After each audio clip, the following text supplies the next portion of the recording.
안녕하십니까 애청자 여러분, 놀라운 부동산 놀부입니다. 민간택지 분양가 상한제 발표가 난 지 일주일이라는 시간이 지났습니다.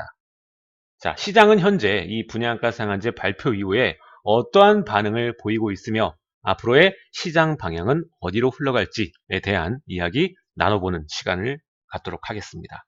시청하시기 전에 좋아요와 구독하기 부탁드리도록 하겠습니다.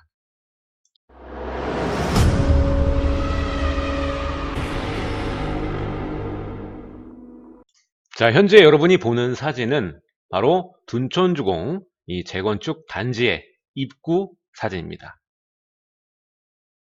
자, 개발이익 강탈해서 로또 분양 웬 말이냐라는 이 문구가 인상적입니다. 자, 민간 분양가 상한제 발표가 난 지 일주일의 시간이 흘렀습니다.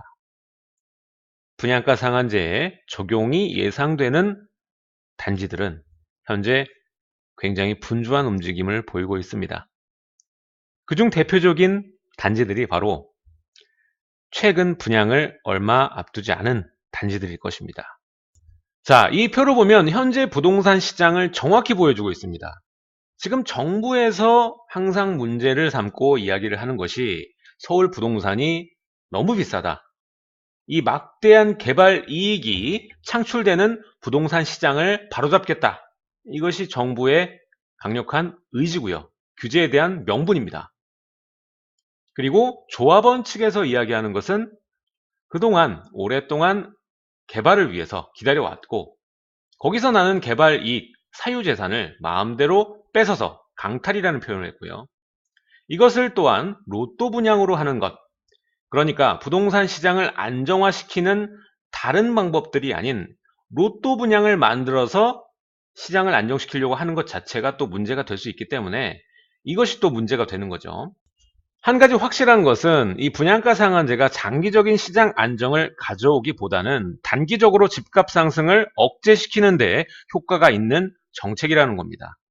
자, 이번 기회는 제가 다른 영상에서도 말씀을 드렸지만 다시는 오기 어려운 기회의 장이 될 것입니다. 왜냐하면 이 분양가 상한제는 절대로 길게 갈 수 없는 제도이기 때문입니다.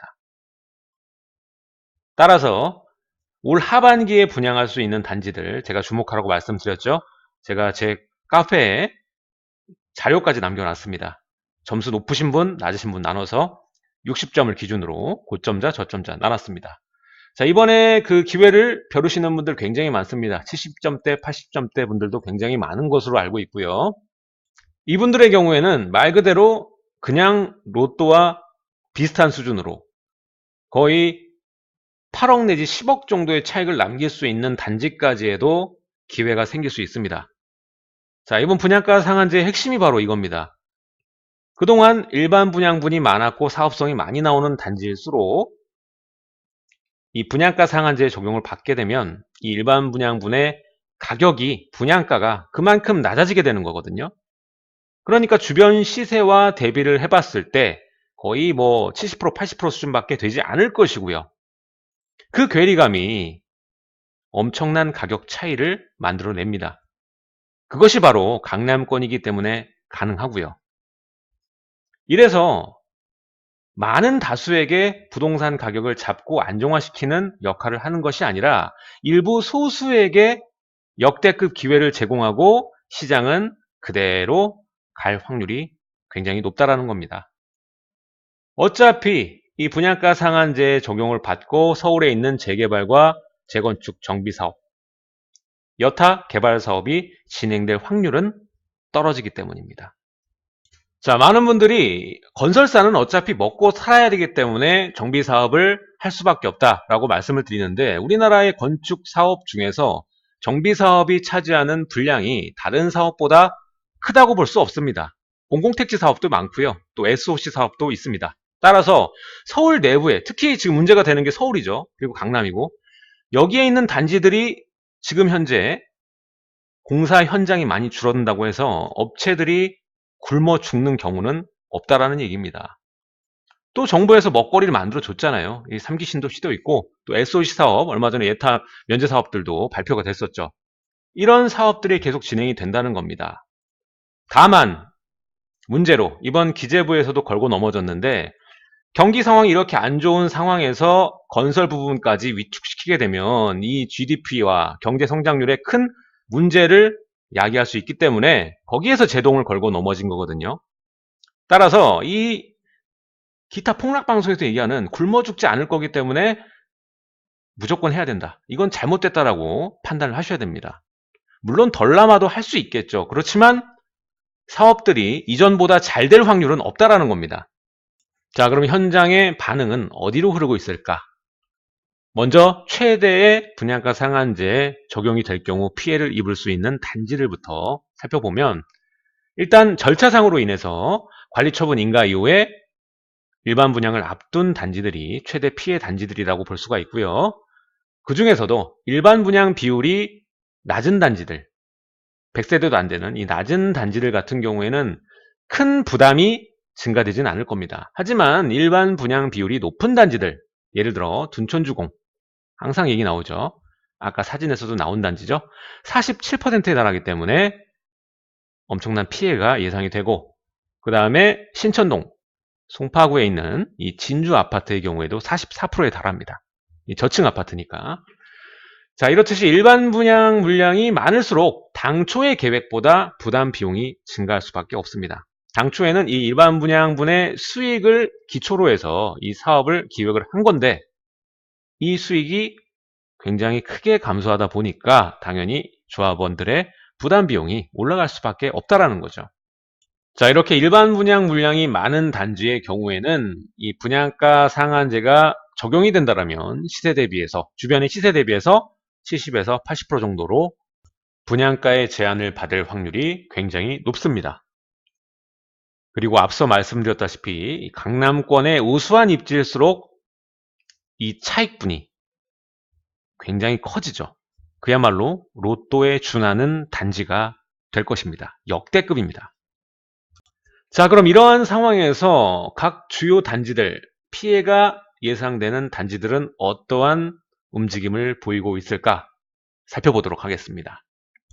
자, 현재 각 단지들은 수익을 높이기 위해서 우회로를 찾으려고 동분서주하고 있는 중입니다. 크게 세 가지 유형으로 볼 수가 있는데요. 첫 번째 유형은 일반 분양 물량을 줄이는 방향입니다. 여기서도 파가 두 개로 갈리는데 1:1 재건축으로 가자, 아니면 일반 분양 물량을 줄이고 조합원의 이 배정 사이즈를 늘리자, 두 개로 나뉘거든요. 일단 1:1 재건축 얘기가 나오는 단지들은 네임드입니다. 강남 중에서도 메인, 음마나 압구정 같은 경우에는 조합원 부담금이 조금 올라가더라도 단지를 고급화시키자. 왜냐하면 분양가 상한제를 통해서 일반 분양의 이 사업성이 악화되는 경우에는 이 조합원들의 부담이 늘어가는 것을 상쇄하기 위해서 각종 지출을 줄일 수밖에 없거든요. 그러면은 단지의 브랜드 효과가 좀 떨어질 수밖에 없는 환경이 조성된다는 겁니다. 최고급 전략이 이루어지지 않는다는 거죠. 따라서 1:1 재건축을 할 경우에는 부담금을 좀 높일 수는 있겠지만 단지를 최고급으로 만들 수가 있을 거고, 그리고 본인들의 평형 자체도 굉장히 늘릴 수가 있기 때문에 이러한 전략으로 가는 게 어떠냐, 이렇게 추진하는 의견이 있다. 자, 이렇게 의견이 있다라는 얘기는 꽤 장기간 또 소요될 수 있다라는 것을 의미하는 부분이죠. 그래서 지금 얘기 나오는 게, 이 분양가 상한제에 대한 우회 이야기 나오는 게 이들 메인 단지들은 1:1 재건축 얘기를 좀 하고 있구나, 이 정도로 이해하시면 될 것 같습니다. 이게 확정되는 부분은 아니거든요. 그래서 시간이 상당 또 소요가 될 것이다. 그리고 일부 단지의 경우에는 일반 분양 물량을 조절해서 손실을 낮추고, 그러니까 일반 분양 물량이 굉장히 많은 단지 같은 경우에는 일반 분양 물량을 어느 정도 쳐내서 그만큼 일반 분양 물량의 로또분을 제거하고, 그리고 조합원들의 배정 평형 사이즈를 늘리는 거거든요. 그래서 적정선을 찾는 거예요. 일반 분양을 아예 안 한다는 게 아니라 이 물량을 조절해서 손실을 낮추고 본인들에게 이익이 되는 방향으로 가기 위해서는 이전보다는 일반 분양 물량이 줄 수밖에 없다라는 겁니다. 자, 이렇게 1:1 재건축을 추진한다거나 일반 분양 물량을 줄인다거나 이러한 방식을 통해서 우회하려는 단지들이 있고요. 자, 다음 유형, 두 번째 유형은 바로 잠정 사업 중단입니다. 초기 사업 단지의 경우에는 이러한 노선을 취하는 단지들이 많은 것 같습니다. 다음 정권까지 기다리자, 접자. 자, 예를 들어 이 대치 쌍용 1차, 2차 같은 경우에는 이 부동산 규제가 연일 계속되고 특히 이 재건축 초과이익 환수제 때문에 사업이 중단된 상태죠. 잠정 중단.